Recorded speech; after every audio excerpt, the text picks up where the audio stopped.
this heaven? No. It's Iowa. From high school to international wrestling, on the mat and beyond, this is the Potentially Dangerous podcast with the guys from IA Wrestle. If you're a fighter, you like a fight. If you're an American, you like a fight. If you're an Iowa Hawkeye, you know you're going to get a fight. Subscribe to our podcast on iTunes and all your podcast-friendly apps. And follow us on social media platforms at IA Wrestle. Time to strap it up and get to the show. I'll mess with it if we do have issues. So welcome to Potentially Dangerous here on IA Wrestle. Tony Hager. Appreciate you guys all tuning in every single week. We've been having just steady growth of people watching live and on the archives at IA Wrestle and on our Rockfin as well. So appreciate you tuning in. Last week we had a great show with Dylan Peters. I took a ton away from him and dealing with injuries throughout his collegiate career, from tearing his ACL to coming back to he actually had to do a wrestle off right before conference tournament, which I did not know about, which was interesting to hear how that all went down and kind of how some things he's applying that to now. He's the new head coach at Simpson College. So if you didn't get a chance, go back, take a look at Dylan Peters. It is in podcast form. You can see the video here on Facebook, also on our Rockfin channel. So look for that. Got quite a few guests that we've had here the last couple months. On today's show, we have Coach Larry Jackson with Hammer Time. You've seen him at youth tournaments, and he's in a lot of corners. Doesn't stop, and that's kind of one thing that I took away is he doesn't stop. He's always seems like he's on a mat somewhere doing something, and I really wanted to get to his story and youth wrestling in general. Right, like IA Wrestle doesn't cover it a ton yet. We do AAU state tournament, we do Super Pee Wee state, but we don't really know who these kids are, who the coaches are. So looking forward to the show. So we're going to get into Jackson's story, where he grew up, went to college, now why he does what he does. So without further ado, Larry, welcome to the show. Thanks for having me. I appreciate you making the time, because you are doing driver's ed right now. Yes, sir. So when did that get back going with all this COVID stuff? It just started on the 8th, and so just a couple days ago, where we got the okay. You know, we have to do it's kind of hard doing the social distancing. Yeah. But we wear masks. We're required to wear masks, and we have limited students in the car. We don't have like 3 or 4. We just go with standard 2. But everyone's got to wear masks in the car? Yeah. Yes, okay. Sir. So yes, sir. That's a little bit of a different time, I'm sure. With I remember driver's ed, a small school. So like you're at East, right? Yes. So how many kids are you in charge of? Like, are you all day long doing driver's ed in the summer? Or? No. I take 12 kids. I go from 6 a.m. to noon, and then it's golf. And then if it's practice day, it's golf and then practice. So golf. Yeah. You mentioned golf earlier when we were talking. So golf is it? Do you like it just because of the competitive side or the individual? The challenge, and then give me an opportunity to smack talk, and but they give it back, obviously. And it's just another form of competing. I love to compete.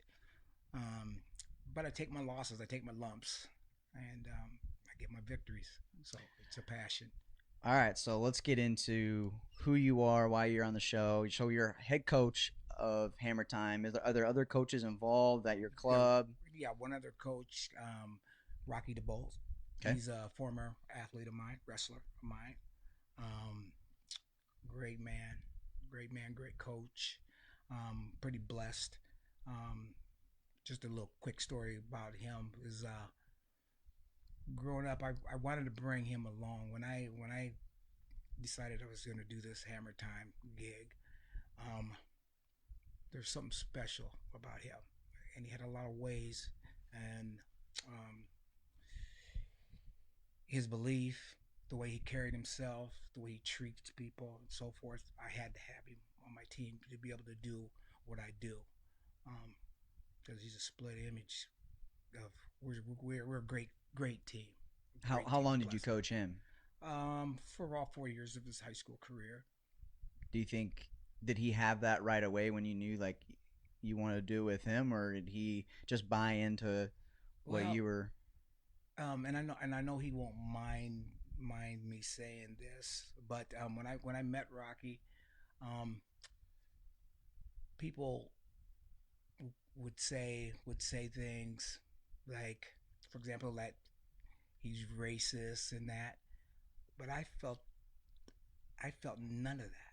I felt love from my athlete, our relationship. I bought him his first pair of shoes, and so the things that were said, um, man, was nowhere near the person he was. And I don't have any sons. I got four girls, and if I had a son, I want to be just like Rocky. Right, And Rocky. that's speaking, honestly speaking. Um, Wonderful person. If you can ever get him on here, I think it'd be a treat for the wrestling community because he's so actively involved, and he has the same ways what you and I were talking about earlier. How he'll go coach some other kid just because he knows them, and if our team's not on the mat, so he does the same thing. So I like that, and so um I used to, when I found out that he gives plasma to get his kids to wrestle for wrestling and stuff, I wanted to make his life better. And by doing that, when he accepted my offer to come with me to do Hammer Time, it changed life for both of us. Man, just a wonderful human being. How long's he been with you then? Oh, years. Years. Years, because he helps me with the East Des Moines Junior Wrestling program, and his kids, all of his kids go through our program. So you said that people didn't want you to take him with you because they thought he was a racist. No. What was it do? In high school, and when he was in high school, some people would make comments, and like to give up on him, and it's nobody in particular, but people would say, and I couldn't find it to give up. My purpose at being at East High was just that. My mother attended East High School, and she dropped out her sophomore year. And when I found that out, when I knew that what I wanted to do and what God had put on my heart, was to coach, and I wanted to coach specifically at Des Moines East High School because I wanted to be able to, if someone maybe would have taken a little more interest in my mother, like people did for me when I was coming through, maybe she would have finished. And so, from the thought for me to treat anybody to give up, no. I mean, I tell you, I injured Rocky when we were in practice before the district meet, his junior year, and so he had to have surgery, and like to this day, it bothers me that I injured him during that time, and when I would talk to him about it and apologize to him, he's like, "Coach, it ain't your fault." I mean, he moved on from that very moment, and it was really hard for me. Yeah. So even the fact that he had another year left, it just because with my wrestlers, I go hard because I gave him $20. If you take me down, you get 20. So it's go time all the time, and everyone, all ages, $20. Yeah, I love it. And it became a point in time where Yeah. I ran out of 20s. But I mean, he was sincere when he said, "Coach, it's okay." I mean, it was really okay with him when it even wasn't with me. And so we had a relationship. I bought him his first pair of wrestling shoes, and I mean, he's like me. He likes to joke around, and we have a good time. Even when we're in the coach's chair, if we got a break or something, we're laughing about something. I mean, this teamwork was made in heaven. I truly believe that. And like I said, if I had a son, I would like him to be like Rock. Isn't that crazy how kids can have that effect on an individual, just an individual, not just kids, just any individual can have an impact on us, you know, and you feel like you have to do more. You buy a parachute. I mean, so I want to get to how you got to East, because I think that's also interesting. Like you're like you knew like you wanted to be at East, you wanted to build this. So going back to how you got in the sport, and you talked about your mother, and you grew up in Marshalltown, right? So like Marshalltown isn't. They've had some good wrestlers go through there, but it's not like when you say, oh, okay, Marshalltown's, that's a wrestling town, So how did you? So what year would this have been? When my senior year was 81. So 81. You didn't start wrestling until your senior year? No, I didn't start wrestling until 7th grade. Okay, 7th grade. Yeah. 7th grade. 7th grade. And it happened when I was in 6th grade. I was playing basketball. Every kid wants to, your buddies are playing basketball. And I was pretty good. But that year, 6th grade, there was 5 players out there, and anyone who really knows me, they know I can play basketball. I'm not tooting my own horn. I love basketball. I'm a lefty, so they struggle stopping me.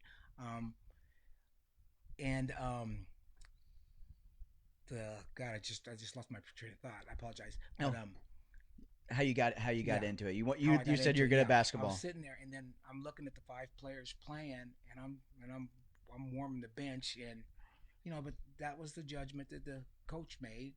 And so then the junior high wrestling coach took advantage of me sitting there on the bench. He says, "Hey, I got a sport for you." And I said, "Well, what is it?" And he said, "Wrestling. I think you'd be a good wrestler." I was like, he explained to me what it took to be a starter, so forth. And so I was like, okay. So no one can tell me if I'm good enough. I prove it. If I can beat everybody, then I'm the man. And that's my train of thought at the time. And so when I went out, instantly that season, it was a short season. We only had maybe 6-7 dual meets, and I went 8-0. So I'm in heaven. Yeah, you're in cloud 9 right now. Yeah, in cloud 9. And then actually I wasn't quite sure about it during wrestling, because I beat someone from a rival school that was the top dog, and his aunt came after me right after the match. And I didn't know what kind of world I just got myself into. But I don't think she was after me. I think she was arguing with the ref or the call that was made. But that was my introduction to it. But I from there on, I fell in love with the sport. So was it junior high structured wrestling? Okay. Yeah. Yep. And Lou Kearney, great Christian man, was my coach, and he was tough. He was tough on us. And the thing that really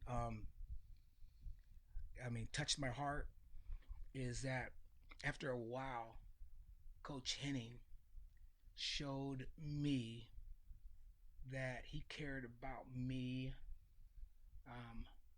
not only for my athletic ability, but as a person. Because he would talk to me about, general life things that, the fact that he asked told me and showed me that he cared. And to be quite honest for just a moment, like when I was young, 8 or 9. Excuse me. I want you to. So Marshalltown, Yeah. You grew up in Marshalltown. So, growing up, and this could sound weird to some people, but I didn't feel loved. And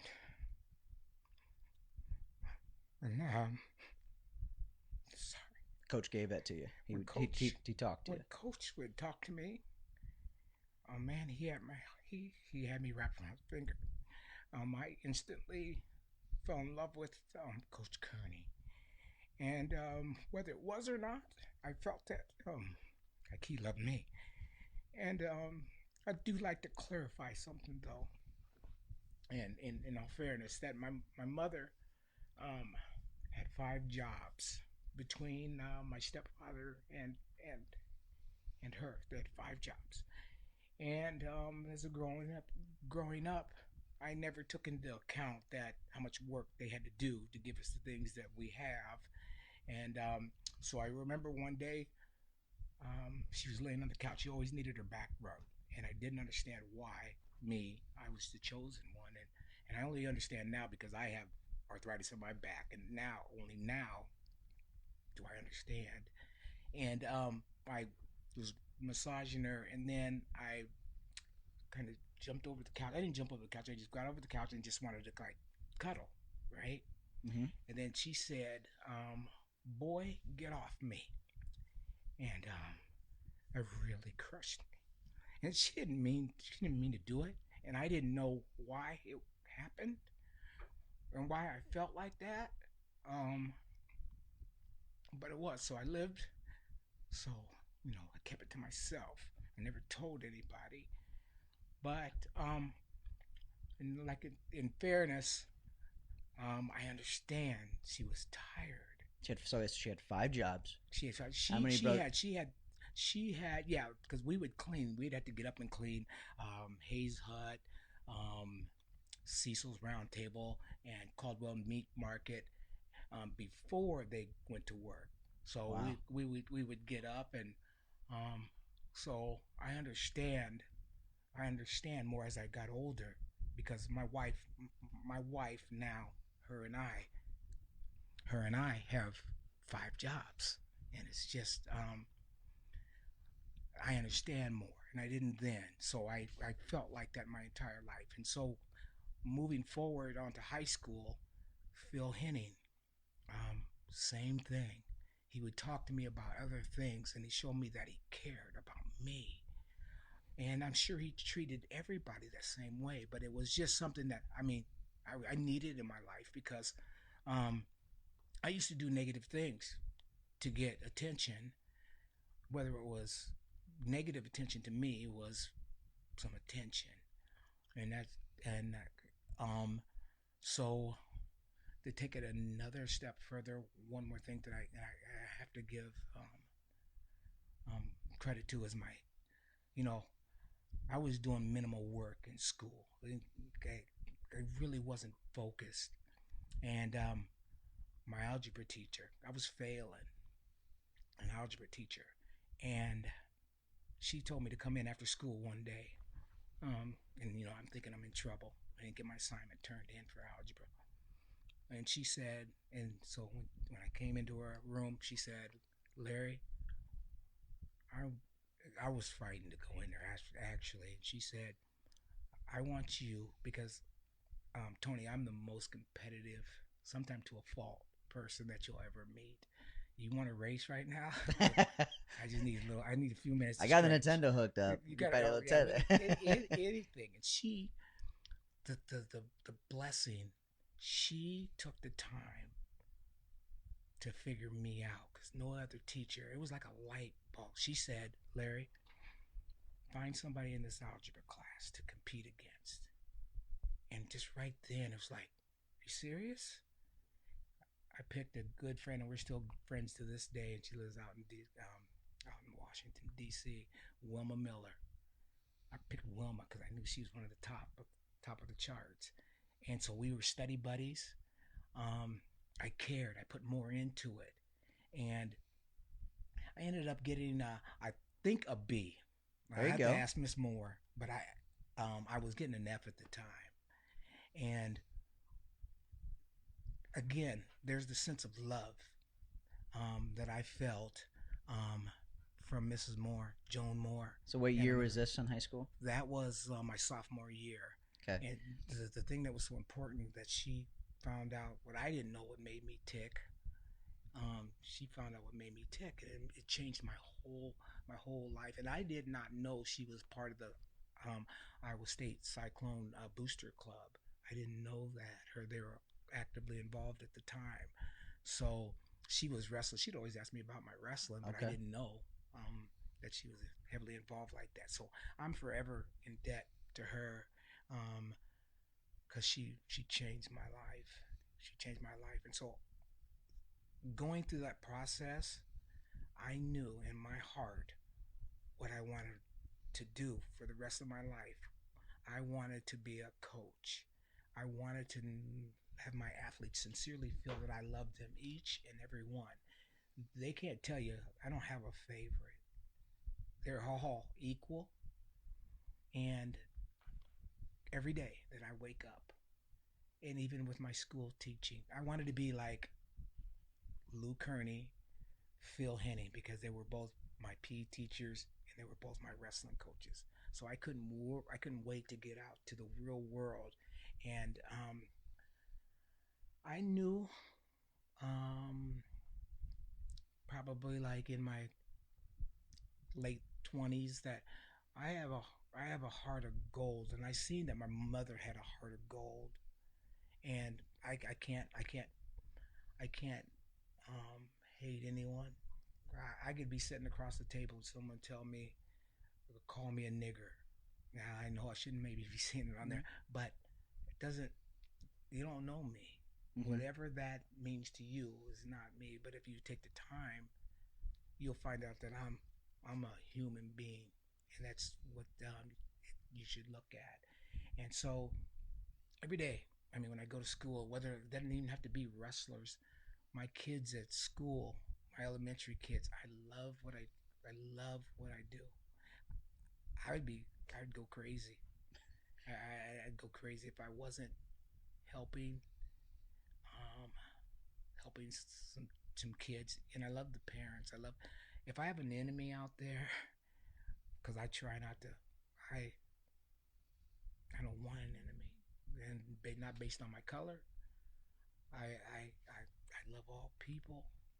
So there's a lot going on obviously right now that you're talking. You know, you say those words, and obviously I gotta imagine that's a trigger word for you and anyone of color right now. In Marshalltown, right? I grew up in a small town. Very small percentage of blacks. And how was Marshalltown? So like I hear you're telling me the story. So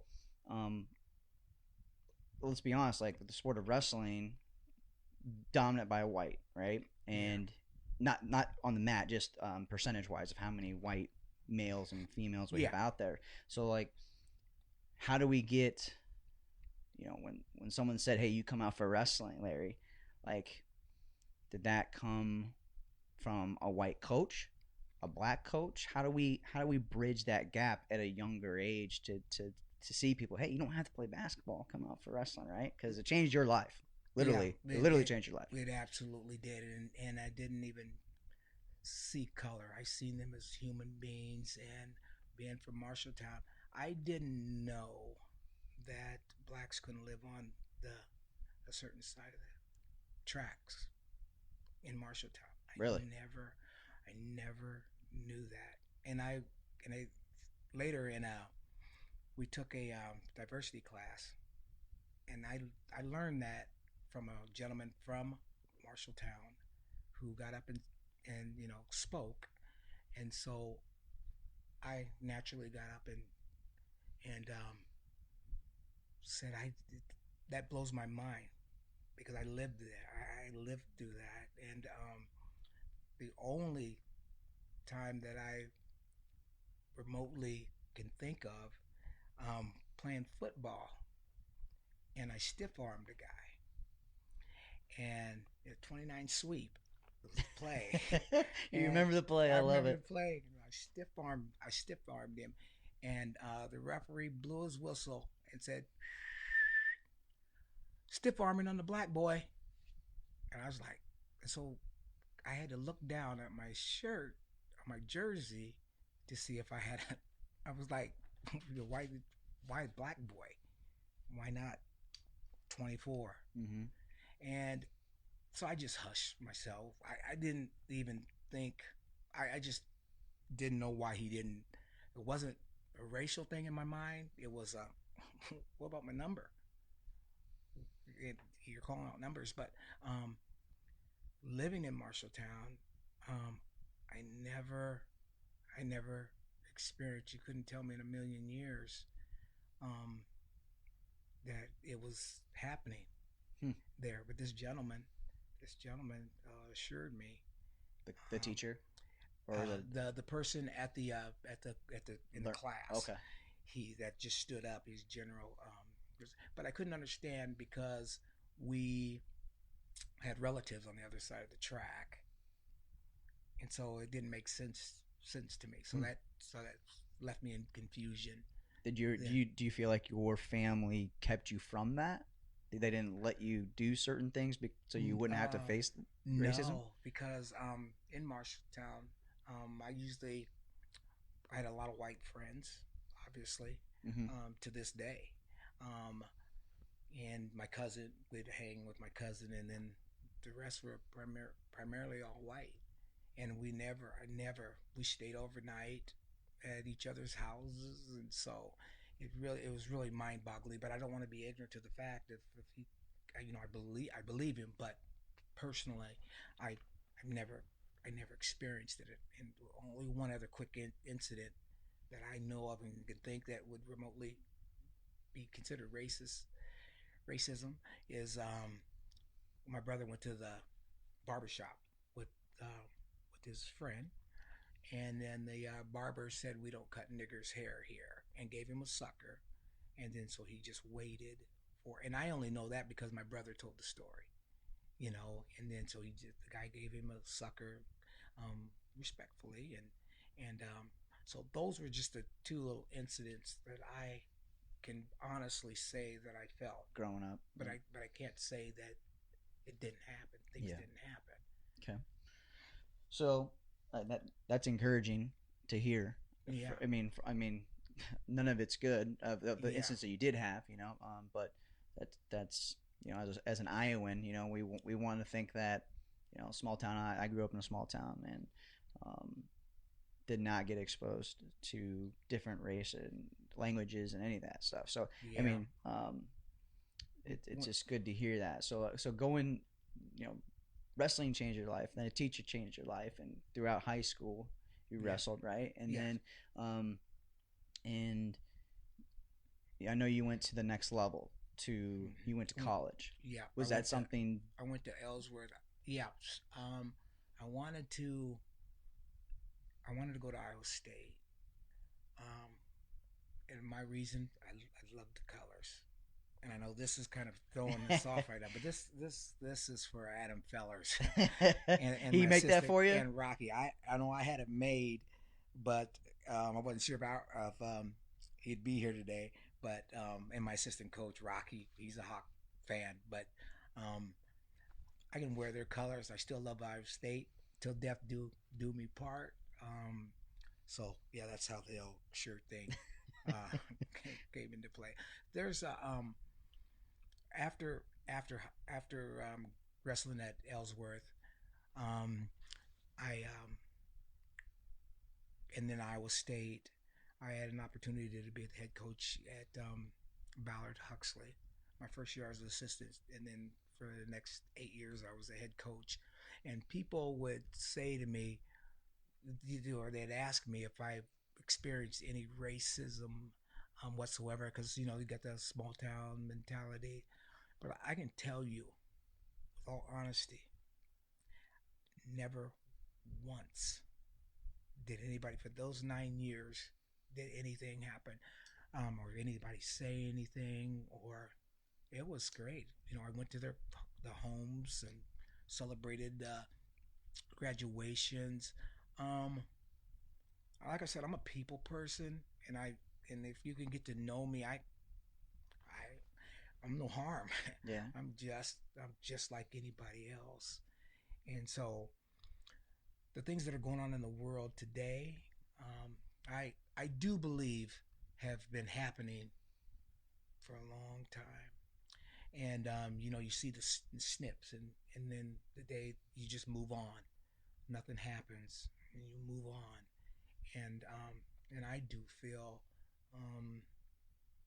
that it is coming alive in a negative way. So situation is what it is right now, and we can only hope and pray that things get better fast. And like anything else, it's going to take time, but it's going to take cooperation from everyone to change things that are happening in the world today. I personally, I don't. If I apply for a job and I don't get a job, I don't ever think that I didn't get the job because of the color of my skin.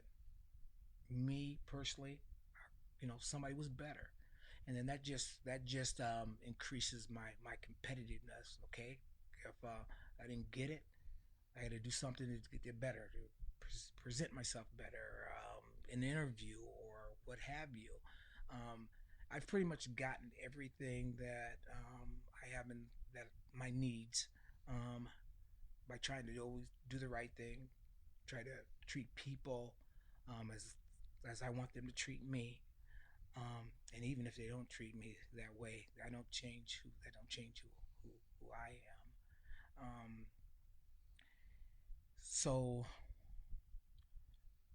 I want to be a part of the change, even though I haven't deep down felt it. I don't want the viewers to think that I'm just trying to give them a realistic perspective on who I am and the experiences that I've been through, and just I hope to be a part of the solution in any way, form, fashion that I could be. Well, as a highly motivated person, and everything that motivates you. Yeah. Like, does it motivate you to? I guess what's there to win? What's there to win right now? No one really knows, right? Right. I mean, I think we all know that there are issues out there, but how do we win? How do we fix this? And this person that's motivated like you, who wants to win or fix or have love for every single person.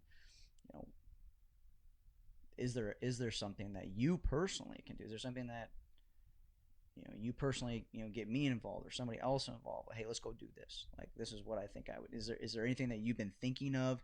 How do you your kids? Okay, if you can change, say you got 20, 30, 40 kids on your club. Yeah. Is that a win? Like, you change someone's mind, or I don't know what it may be. Like, what was your? I think educating them, to having dialogue, having opportunities to sit down with them and ask questions and allow them to ask questions. And I don't think that there's any child, whether it be white, black, Hispanic, whatever. I don't think any child is born prejudiced. I think that that's something that is probably taught. And so I think through talking and giving them situations that put a different light on us, because of my skin should not be a reason for you to dislike me or to hate me to that extent, or to see me.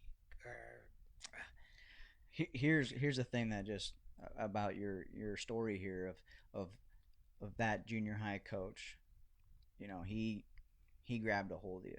I don't know if he's white or black or not. It doesn't matter, but he's white. He's white. Okay, so he changed your life because he had, he wanted to talk to you, right? He had compassion. So I think if there's something to take away from this right now is,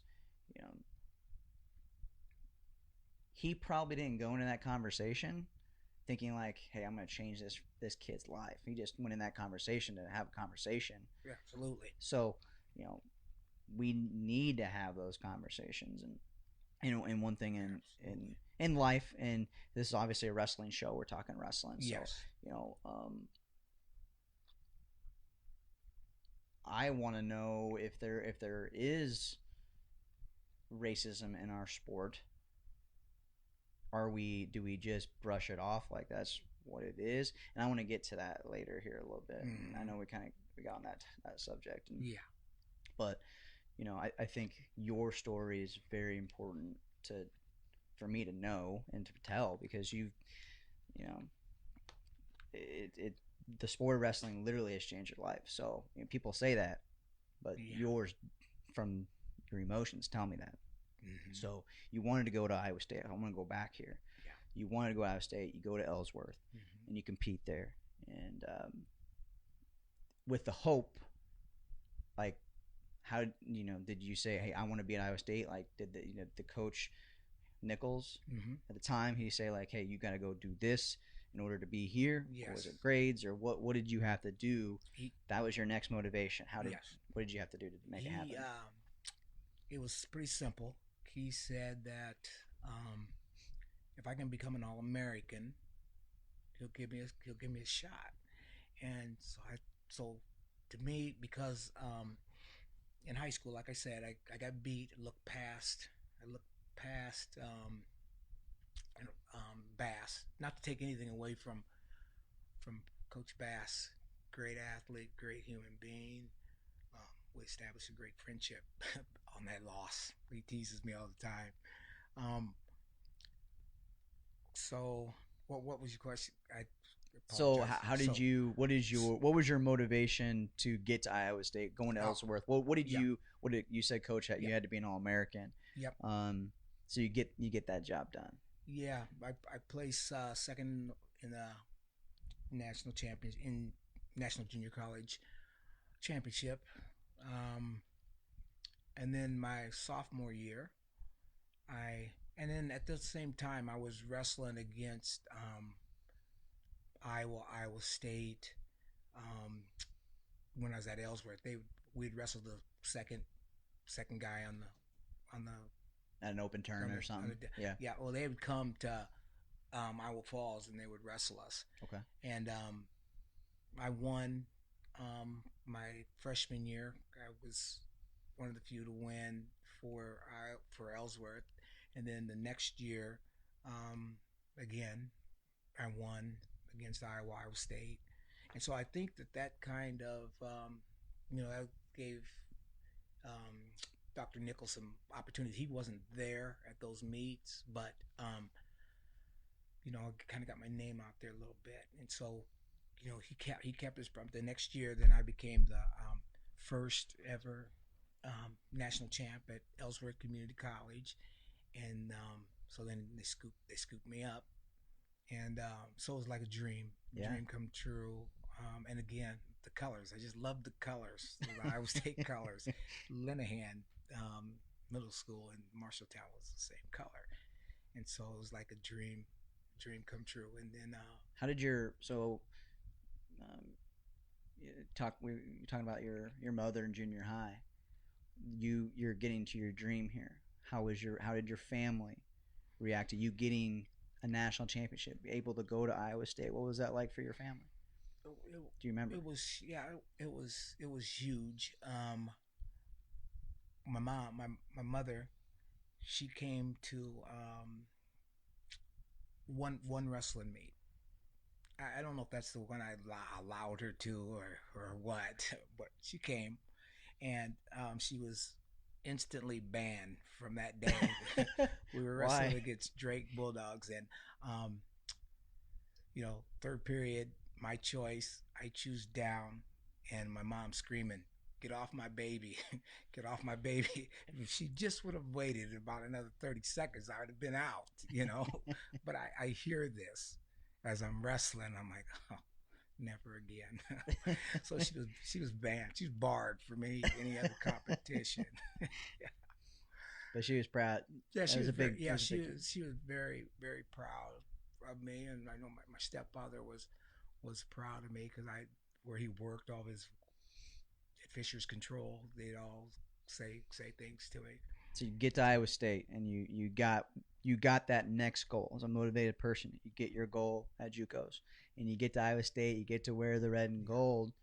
Did you at that point, were you expected to get the lineup? Were you expecting to be the man? How did the last next 2 years go for you at Iowa State? Our room was loaded. We had a lot of talented wrestlers from all over. Um, I don't know what their plan was, but my plan was to try to make the team. Plain and simple. I had a redshirt year because I had arthroscopic surgery on one knee, and when I got my shot um, in wrestle offs, I had to wrestle my roommate, and I consider him one of my best friends to this day. We'd go back and forth, and then I finally won the spot, and I had success. I got hyped up for the Iowa State. I mean, that was every wrestler's dream, and here I am, wrestled against the number one wrestler and in the nation, and we were before the duel. Before we weighed in. Myself, Heffernan from Iowa, and Gable. We were all in the sauna at Iowa State. You know, he was massaging and trying to get Heffernan down to weight, and a guy by the name of Charlie Gatson had taken me under his wing by then, and he said, Larry, you gotta stop drinking that pop. You gotta stop eating those Doritos. And so he got me on this diet, and water, which to this day I have a hard time drinking, but I know the importance. So I was in there and I had popsicle sticks, and I was just wiping the sweat off my arms, and I was just had a few ounces to lose. But I looked over, Gable's rubbing Heffernan's shoulders and trying to convince him he could do this. So I knew that he was struggling with his weight a little bit. And for the first time in my life, I did it, my weight cutting, the right way. And so that night when we wrestled, I beat him. And then, everybody, it was a fluke.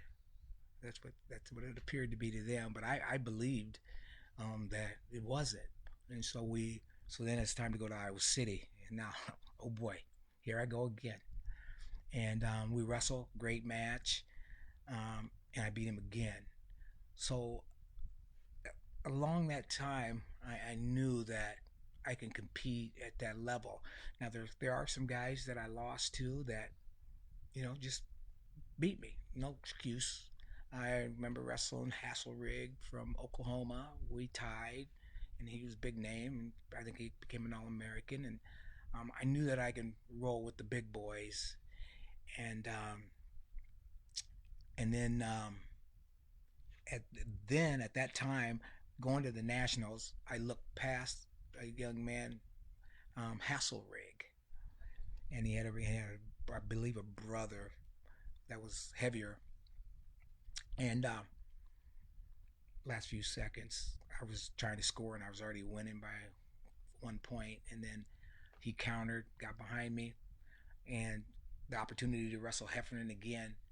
To ultimately, I was trying to get to the finals to wrestle Eddie Urbano, who beat me in my freshman year in the finals. He whooped me pretty good, I think 12-4, I think. And so I wanted an opportunity, but I had looked past Hasselrig, thinking that I know I'm gonna have to wrestle Heffernan, and I know that he's gonna be tough, but I know that I believed in my heart that I could beat him, and that taught me a lesson once again. Never look past. You got to take care of now, and I didn't do it, and so then my final year, I was taken out of the lineup, and Bill Tate had beat me in overtime in wrestle off, and then he beat me 9-1 in the Midwest Championship. So at the time when he had beat me, right? And so then he got injured. He was out for most of the season. And when it came time, I think my last duel was against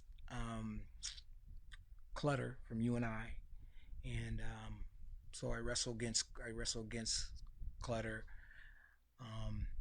beat him, and then Iowa State felt that it was best for the team that if that Bill would, come in and wrestle without a wrestle off. And at the time, being a young man, I'm mad as all get out. But as I got older, it gave me comfort to now realize that, the sport. This is coaches are going to do what's best for the team at the time, and that's what they felt, that Bill could score more points than me, because I know he beat Johnny Johnson. He beat a big name, and so it kind of made sense. But at the time, I didn't. It hurt. It hurt painfully. But now, I know that what Jim Gibbons and Les Anderson and Ed Bannock, I knew the reasons behind it, and the only part is that I just felt that I didn't get a chance. But it's about team too. I learned the importance of a team. How long did it take for you to get over? Like, was it you leave Iowa State, you're done? Was this something like, you have regrets for a while, or? Yeah, I did. I did, and it took me a long time, because I just carry and I wear the pain inside. And then since then, talked to Jim Gibbons, great friend, great coach. I love him to death, just like I love all my coaches that I had, because again, Jim showed me that he cared, Les Anderson and so forth.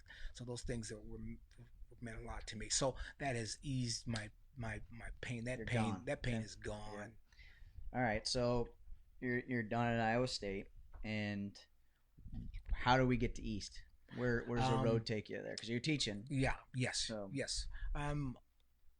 Right when I graduated from Iowa State, I took an assistant job at Ballard Huxley, and after 1 year, I became the head coach for the next 8 years. Then a job opened up at Des Moines East High School, and it was like, because before that, Coach Gary Rourke was, in that position, and so when it came, it was like a dream come true, and I applied for the job, and when I got it, I was in heaven. I was in seventh heaven, because now I get to really implement what was a burning desire in my heart to show these kids, first and foremost, that I love them with all my heart, and I won't treat no favoritism, nothing like that, and to try to make them not only be the best wrestler that they can be, but the best human being.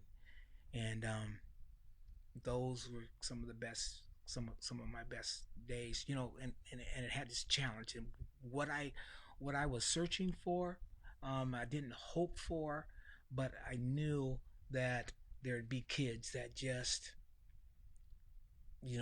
need a little love, and I mean, sincere. Were you seeking it at first? Were you seeking that kid, or? No, it was actually like it presented itself, because if somebody would tell me to give up on someone, then I'm looking to help. I want to help that person, help him succeed, because I get to give back. I get to give to all these kids what somebody gave me, and that gives me the greatest. So that's what makes me tick.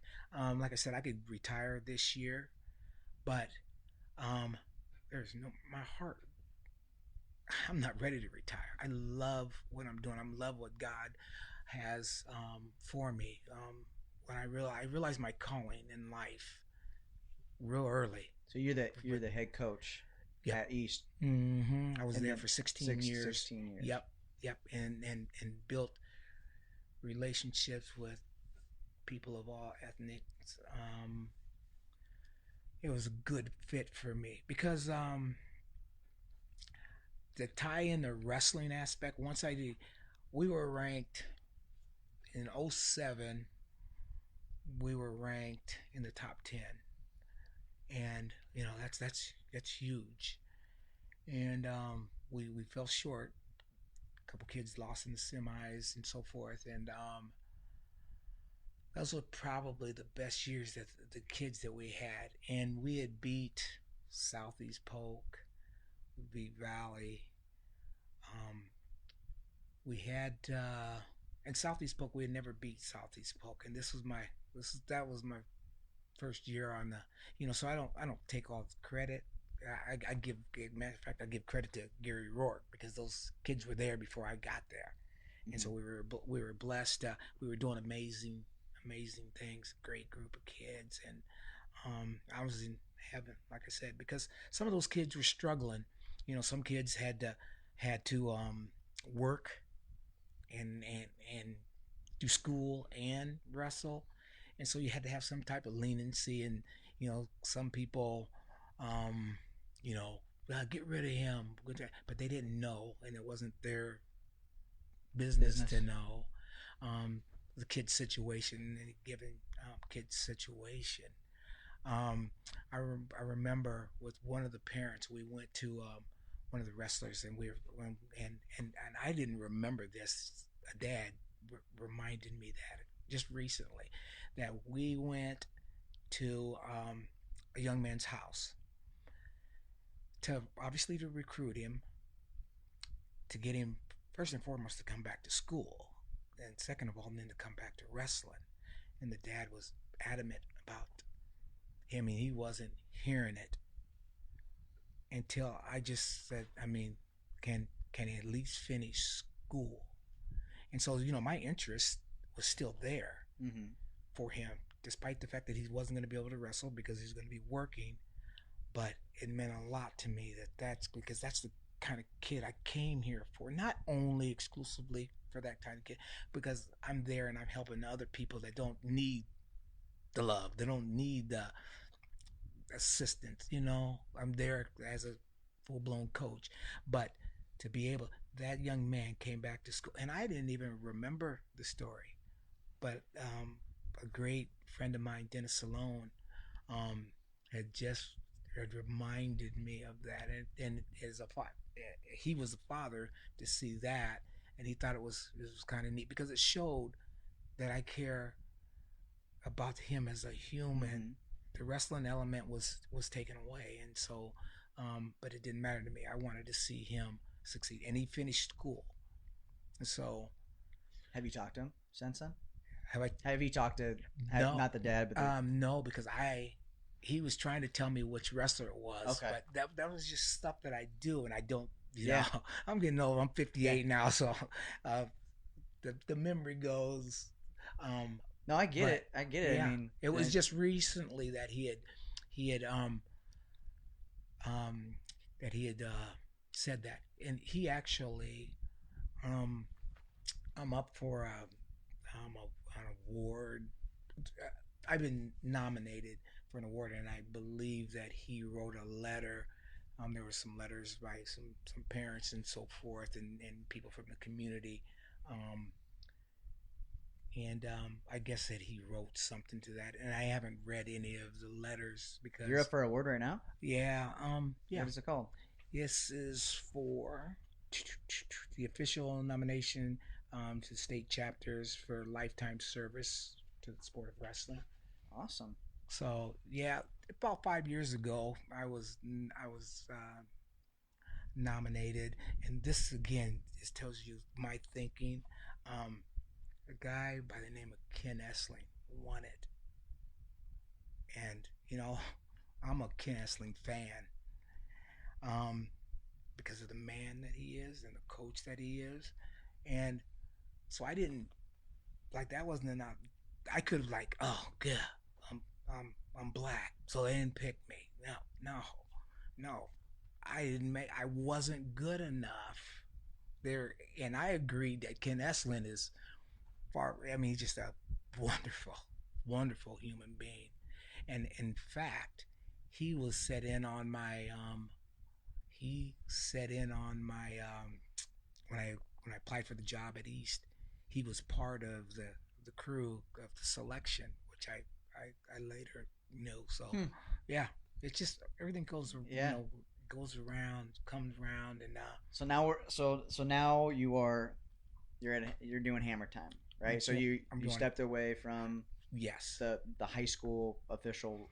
Was that tough to step away, or did you know that there's a different? I knew that it was time because for one, I was in a different building, and in wrestling you got to recruit, you got to hunt them kids down, and I was at a disadvantage through the entire time that I was there, to no fault of anyone. It was just there were PE teachers already there, and so I decided that I want to stay. I want to be a part of East High School wrestling.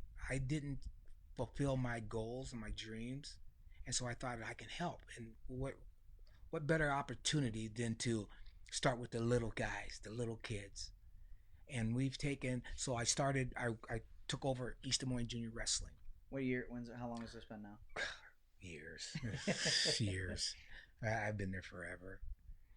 And then the kids, I would encourage, because we go 2 nights a week, Monday, Wednesday. I encouraged them, and some parents had asked questions, so I'd encourage them to go to all these different private clubs.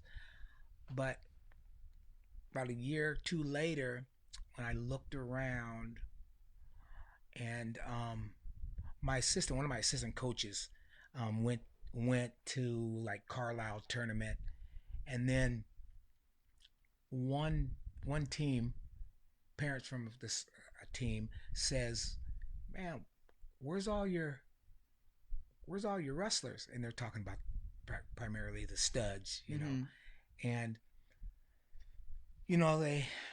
they got talked into staying, or might have been choice of the parents to stay, go with the private clubs. Okay, so that year was probably when I can't remember what year it was, but it was probably a hard time because they were laughing about it. They were laughing about, like, we're depleted, You're training them, and then they're leaving you go somewhere else. And then they go somewhere else. And then the plan was to share them with those clubs. And so then, when I lost Carter Pearson, Junior McCrae, and I mean the list just went on. I mean, we were going to tournaments, and we were homegrown, and we were going to tournaments, and we were winning. We had a fantastic group. So Tate Pearson asked me. She knew that I had a dream to eventually, but I'm a procrastinator, and so then she had made a phone call. She called me and said that, hey, Larry, Carter really wants to be back with you. And I had him when he was a preschool. He was the first preschooler I ever took in, because we taught together. And so I said, if I have to babysit him, then he had to wait a year or so. Man, he was a really smart kid, and he paid attention. I mean, you could teach him things at an early age that is like, wow. And to this day, he's a special wrestler. But that's how. So Tape, and then Miss Matthews from Waukee at the time. They've since moved to Colorado. They got all the paperwork and put all this, because the theory now, okay, if I'm going to do this, the purpose of this is to bring those kids, those studs, into our wrestling room and wrestle against our studs instead, and we're a team, and so we were a success, and I wanted to. It was hard because I couldn't just get tough kids to come into East, because we get a bad rap. Everybody knows that. And there's wonderful people, and so it's crazy, but that's just a fact. Okay, so now through Hammer Time, these parents are guaranteed that their tough kid comes in, we got a tough kid for them to train, and then together they they become, we call them monsters out there in the wrestling community, competing because they battle in the room. And so that's how Hammer Time came about. And to tell you a real quick story about how I got Hammer Time, I'm trying to think of a name. And so I'm out at what's the little zone out by Dallas Center Grimes that they got the bounce? DZ zone. Yeah, something like that. Trampolines. Yeah, trampoline. So I'm in there. We're at a birthday party, and I got the ball. I'm a big kid. Right now, I'm a 58-year-old kid. Okay, I'm not gonna lie. You dunking on 10-year-olds out there? Yeah, I'm doing. Well, we're playing. Yeah, that too. And we were doing dodgeball, and I get a ball, and I was like, "Wham! Hammer time! Hammer time!" I do that little hammer time dance, and then about 15 minutes later, every little kid in there is hollering, "It's hammer time! It's hammer!" And I was like, "There you go. That's there. There it is." Yeah. And Rocky, this is how bad my memory is. Rocky, when we wrestle, he remembers me saying to them guys, "It's hammer time. It's hammer time." I don't even know if they know who Hammer Time is, but just the name, the sound, Hammer Time, they know it was, let's go out and get the job done. But so that's how Hammer Time came about. And just give you a little description of our club. Yeah, it's family. I mean, like you've never seen, and I can't say like you've never seen, because I'm just primarily You're in right it now. Yeah. I'm in it, and I'm talking about we do things, go boating, fishing, golfing. It's when people, like, we have somebody that's in financial need or just need someone to talk to. We've got this amazing group of parents and obviously the kids, that we are a family. Like if we have a family that's in stress right now and they're out on their luck, my parents will step up and have stepped up and helped. And we broke bread together, we laugh, we cry. It's just, and it's heaven to me, because I build relationships with the parents like no other. And you guys got new facility. New facilities. Yeah. So it's about 3 years old. Is that coming from wrestling families, or was that the administration being like, okay, like, let's do that? this? That was the administration, and they gutted the building that used to be a ninth grade students, and so we were blessed enough to get the upstairs. Got a batting cage on the other end. But it's just a wonderful facility, and we're pretty blessed, because we had East High. It was a little bit bigger than this room, and you try to pack 60 kids in there. That's not. Yeah, you're not gonna be able to keep kids out. Yeah. 1 year, we had to move to my school, which is Carver Elementary, and have our wrestling practice. Our junior club had 170 kids, which we never had before. And so we couldn't get into East High School. I mean, we were just too big.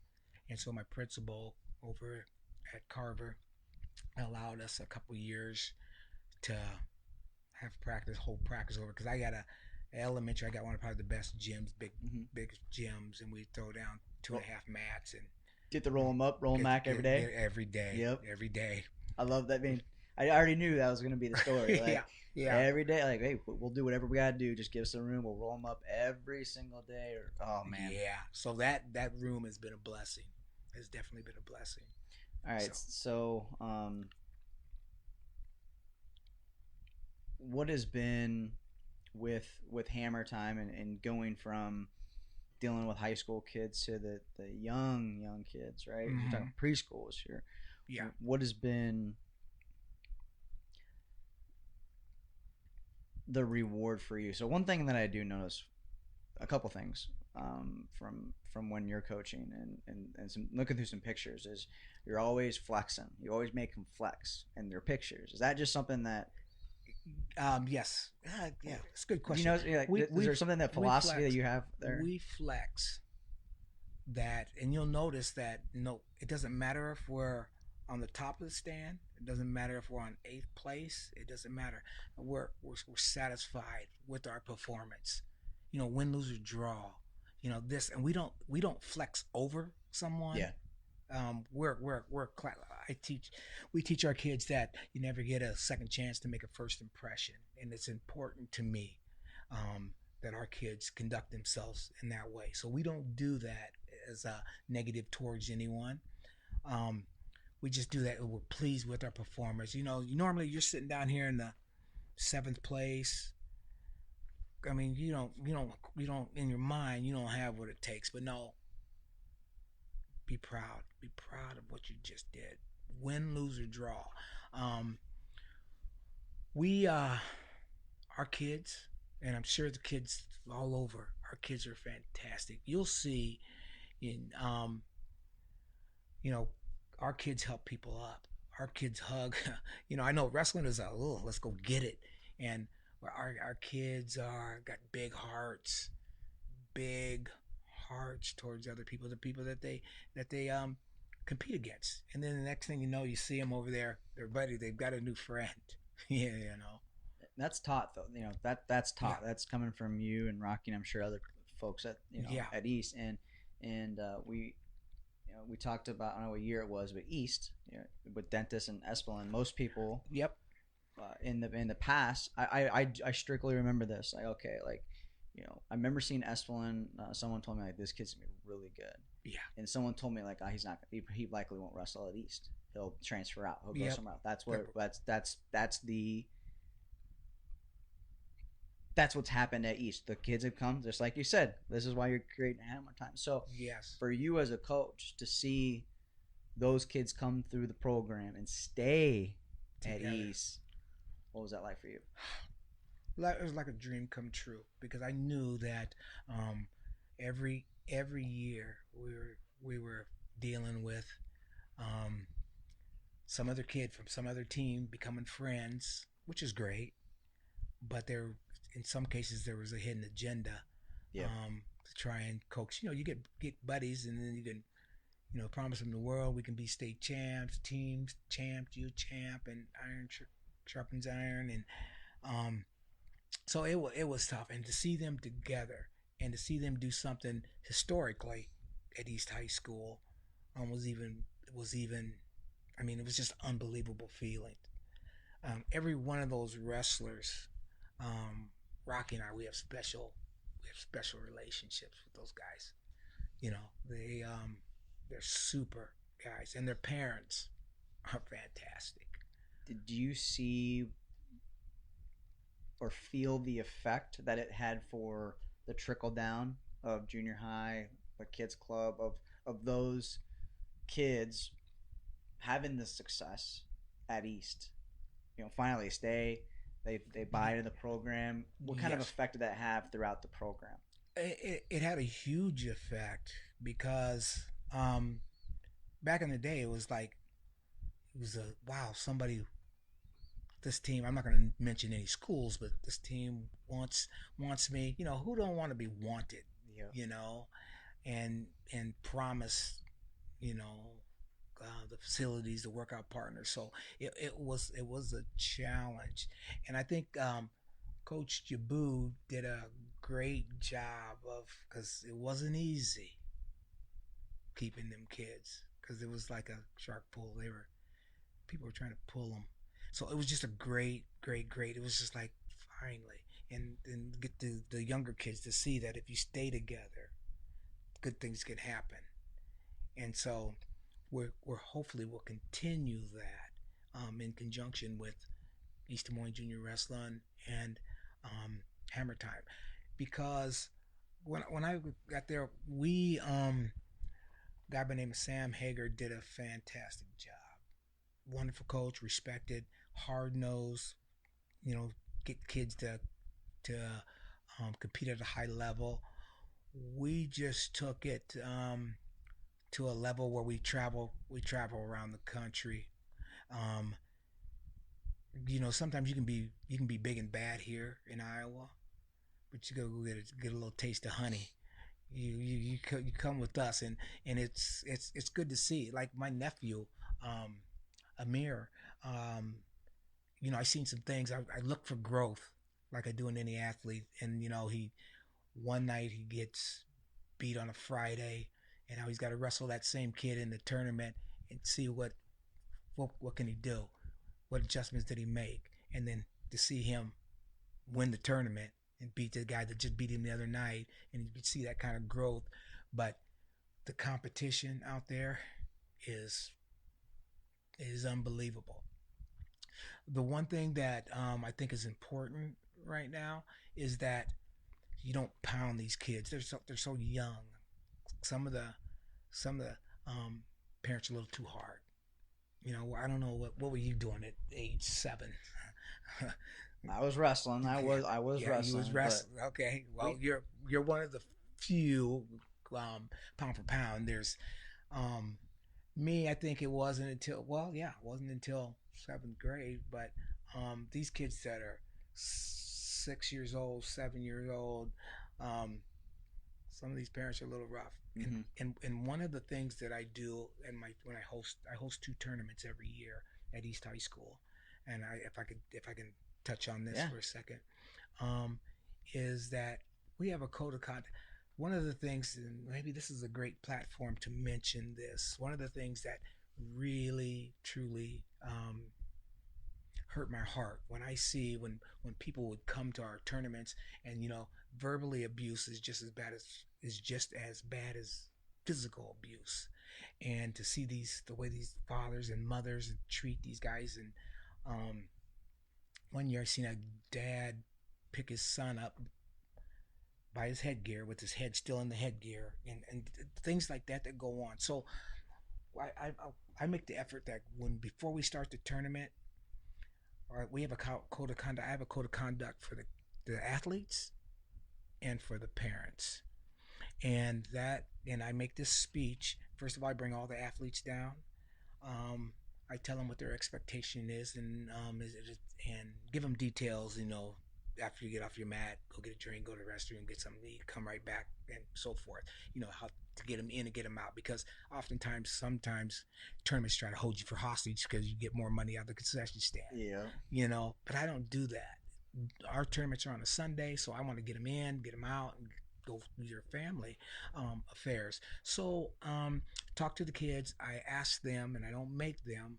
Then they're all sitting there from all different programs, and I ask them to shake and meet someone, maybe someone of a different color, someone a male.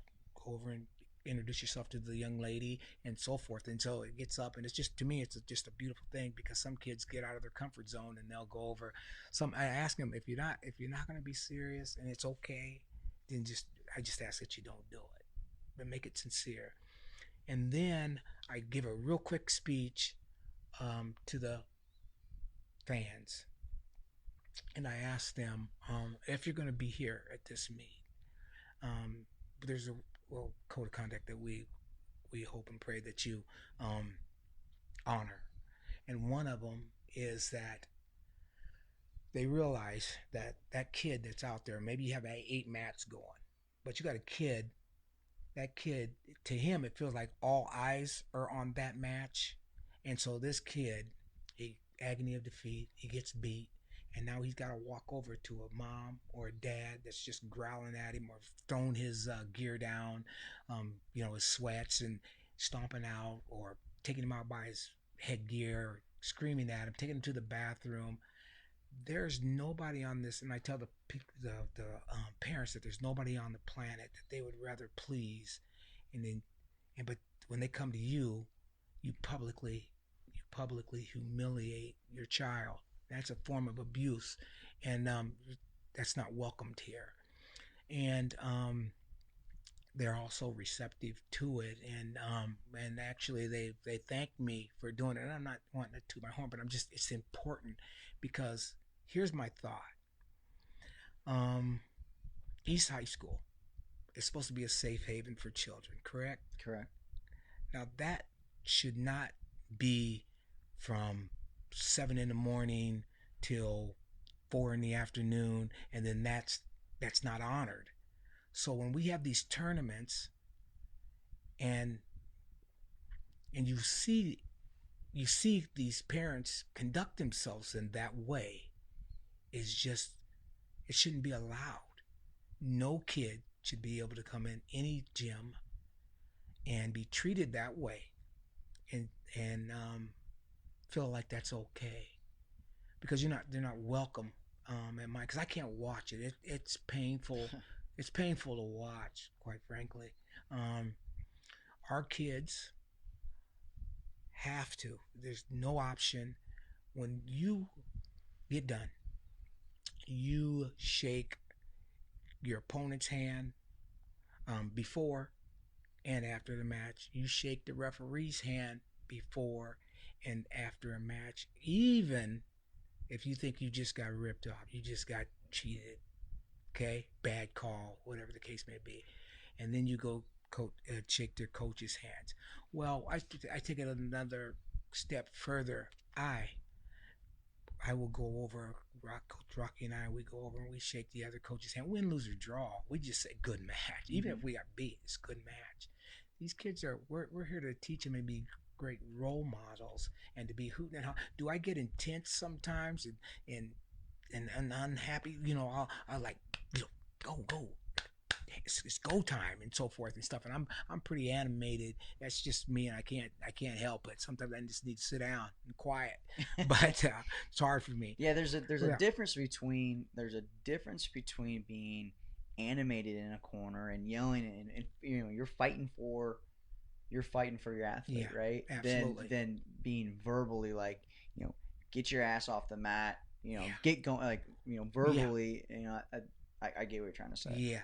There's a big difference. Yeah, absolutely. Not every coach, some coaches like to just, they just like to chill and watch the match. Yeah, you which come is off okay. the mat and then you talk.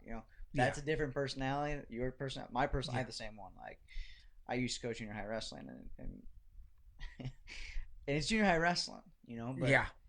But my coach, that's what motivated me. He when he was quiet, I just felt like he didn't care. Yes. But that's just that because I knew his personality. So I've just have kind of adapted. Like, these kids need me to be kind of animated a little bit. Doesn't mean that I'm getting mad at them. But anyway, right. sorry, I get it. Yeah, but that's what fuels difference. that. Having that is like, for me as a wrestler, I needed when I was in the finals my sophomore year at the National Junior College. I was taking the kid down, letting him up, taking him down, 2 for 1, taking him down, letting him up, taking him down, letting him up. And then I got tired. My coach, bless his soul, he wasn't, when I looked in the corner, there wasn't that growling, something that I needed. I needed someone to tell me that, you better wake up. My brother came out of the stands, came down on the mat, and he screamed at me before the referee had told him to back up off the mat. He told me to wake up. And I just looked over at him, and he was like mad. Wake up, boy. And when he did that, kid came at me. I hit him in a blast double. and I think I beat him by 3.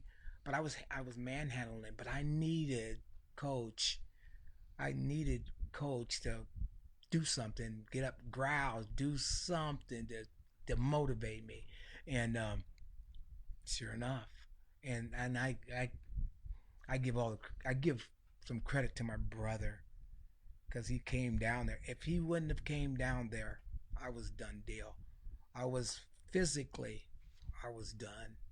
And then he tapped into that mental aspect, and it gave me that fire that I needed. Yeah, sometimes it sounds like you just need kind of like a little slap in the ass sometimes. Yeah. Well put. That's well put. So first off, the code of conduct thing, there's always there's a generic one that everyone always reads for high school tournaments. But youth tournaments, I think that's very unique that that you do that. That's a youth tournaments, correct? Yes. So Yes. kudos for you guys for doing that. And Yeah. another thing that I want to bring up that I did notice this year. So this year I went around and I mic'd up coaches at the AU state tournament. And one thing that I've been noticing covering more youth wrestling is,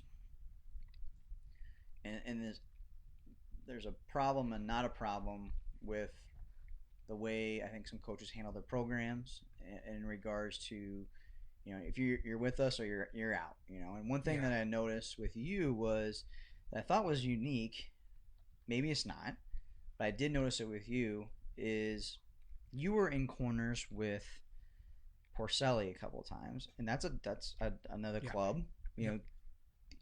Do you, and there you're also in the corner of, you know, smaller communities that maybe don't have a kids club or whatever. Not you're in those corners, and then there's also kids that were not wearing Hammer Time singlets. They were wearing somebody else's singlets. So I would say a large percentage of people in our sport, you're either with us or you're out, and we're done with you. Yeah. What is? I mean, I noticed something from you. So, has that always been your case with youth wrestling? Because I mean, youth wrestling I think is different than high school, right? But it's important to me that we keep the eye on the athlete. What's best for the athlete? Now, if you got a kid going to 2 clubs, okay, I've invited Porcelli, Moen,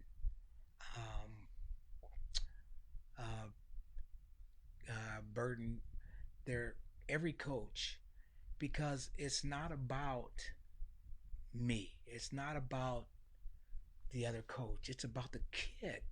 If that's the most important thing, then we'll sit there. They're always welcome to sit.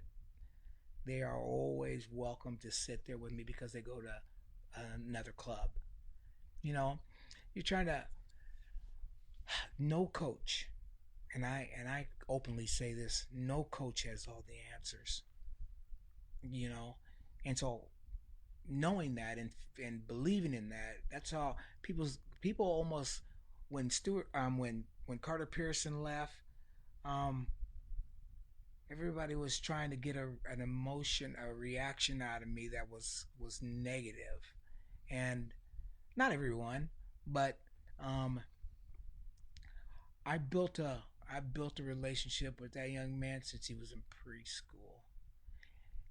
And I told Lee and Tape that, and I tell my parents, like, to this day, if you leave our program, you have my blessing, not in a negative way, because I want what you want. I want the same thing you want, and I believe that not one coach has all the answers. And if one coach thinks he does, you're fooling yourself. You're limiting this young man, because everybody's got different tricks in their bag, you know.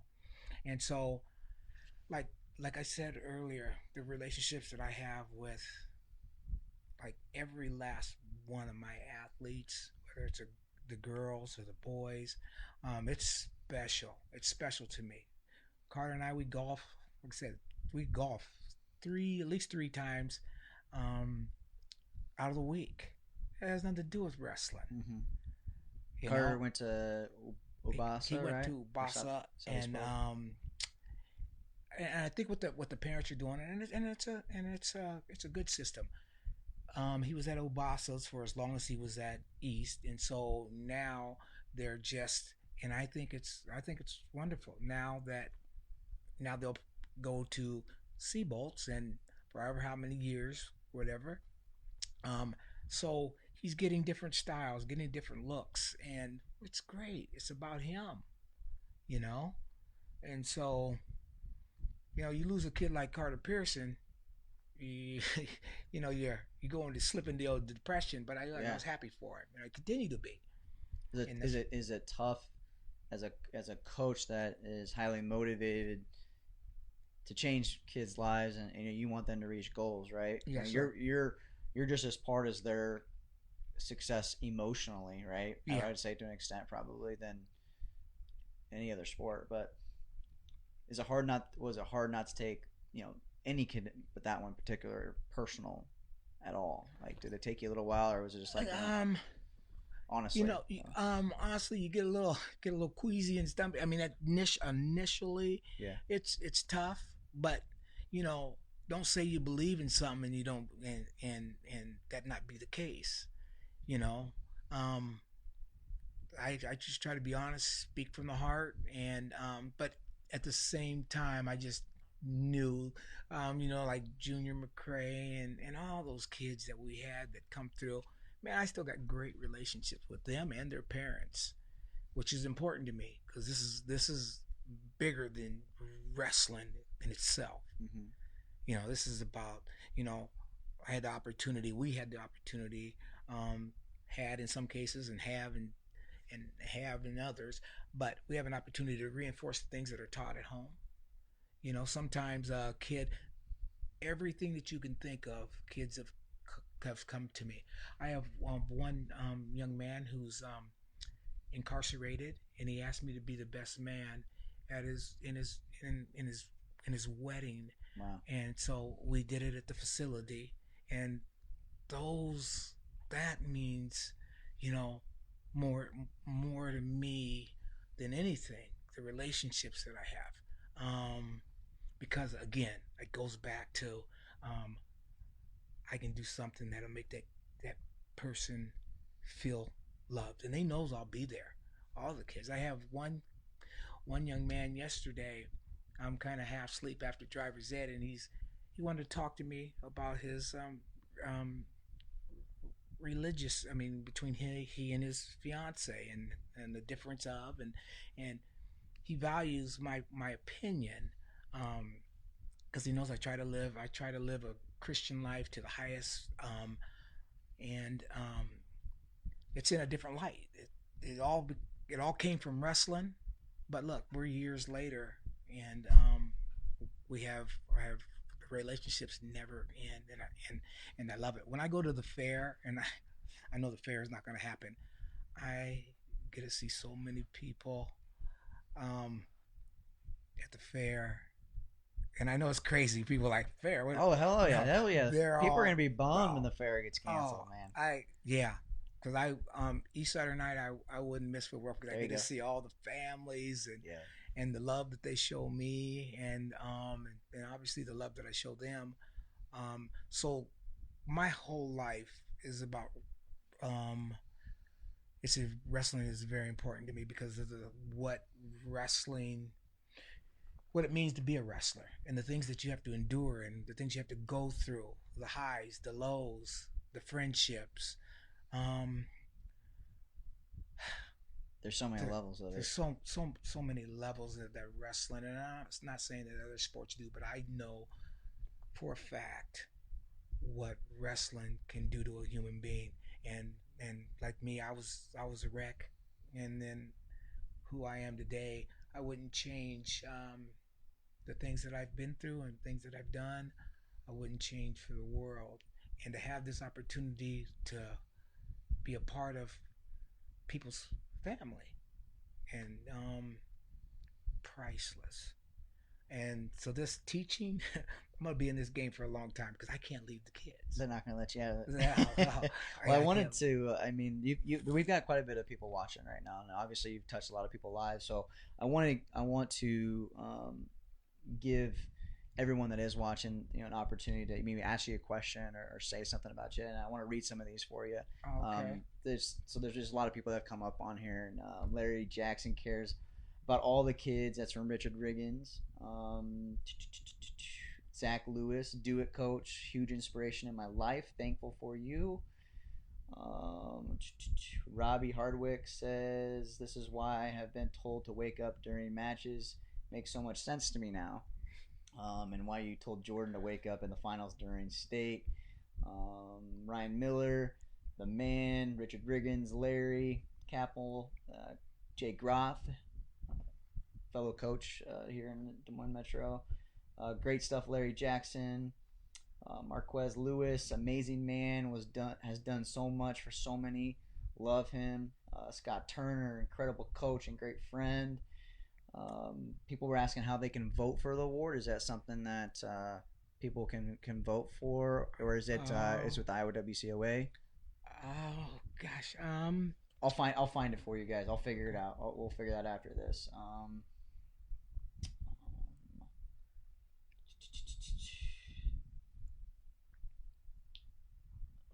Be Doug Douglas. I see that. Known this man for over 20 years, and some of his lessons still impact me today. Love you, Coach. Man, these are great, Coach. Yeah. Lots of great coaches in wrestling, but none are more humble and kind than this man. So, you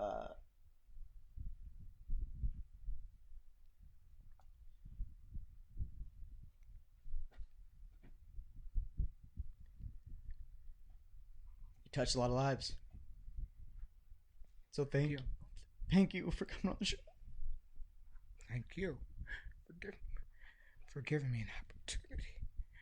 I really appreciate it, and I want these kids to know what they mean to me. It's more than just about sport. It's about being able to truly love them and love them for the utmost reason. It's just it's great to be loved, and I mean, if, I have it, and I have it to give, and then I'm pretty blessed that my wife and my family, they know what this means to me, so they give me give me their okay, and so I mean, I really appreciate the opportunity. Wow. So I mean, this came at an interesting time to have you on, because I remember Adam Fellers told me, he's like, you gotta talk to this guy. You just have to talk to him. And this was during the AU state tournament, and then I reached out to you obviously to get you on the show, and I had some people reach out to me like, you're just having him on the show because he's black, because of everything that's going on right now, and this is why I wanted you on the show, not because of what's everything going on, but also like, this is we have a platform, there's an opportunity for us to talk about it too, so I'm glad that we got to touch on that. But I didn't have you on the show because you're black, so I hope you know that. Yeah, absolutely. And the lessons that people that are watching today, that from learn from you, of one word is empathy of people's lives. If we don't know what people are going through in any situation, your situation when you're in, to come out for wrestling, like that's huge. Like, so yeah. Thank you for coming on. And thank you for having me. So I think we'll leave it with that. So we got some more people having comments on here. So please, continue to do that. I will. I'll leave the show up on here. Keep it live. So if you'd like to say something to Larry, drop in the comments. I'll make sure that he sees it. Reach out to Larry. We'll leave this up. Obviously, you can be able to listen back to the show, which I think is going to be so important for a lot of people out there. Is you can listen to this on iTunes, all your podcast friendly apps. You see it on Facebook. We'll have it on Rockfin. You're going to be able to go back and look at this for some time. I know I will. So thank you everybody for watching. Thank you all for the comments for Larry, and the impact that he has had, obviously impacting other people in the sport. And I just invite you all to do the same. Thank you.